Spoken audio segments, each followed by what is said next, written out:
Last but not least, the first bill that Mrs. Brooks will be introducing is a bill called Respecting the Institution of Congress Act. And that bill is going to eliminate pensions for members of Congress that have been convicted of a felony. And that sounds good. That's a good piece of legislation. But I'll take it one step further. Mike Kaufman from Colorado has proposed, and I think it's kind of stuck in committee right now, H.R. 423, which would eliminate pensions altogether for members of Congress. Members of Congress should not be getting a pension. It's okay if they have like a 401k type program. There's like a thrift savings program, I think it's called. But why are we stopping halfway? Why don't we just eliminate pensions altogether? A pension indicates that you have a career. Our founding fathers never meant for people to go to Washington and have a career.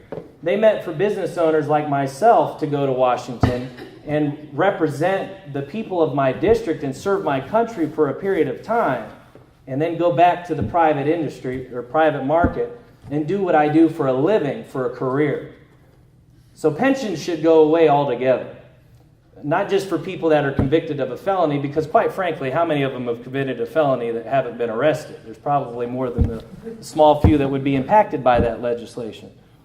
So that's kind of the indicative of the difference. I think I would take things one step further on a lot of issues. But I think I would vote quite differently on a lot of things as well.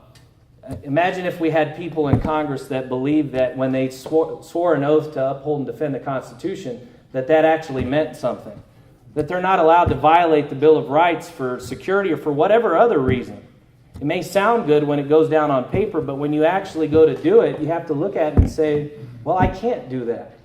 I'm not allowed to. Because the Bill of Rights and the Constitution are not suggestions.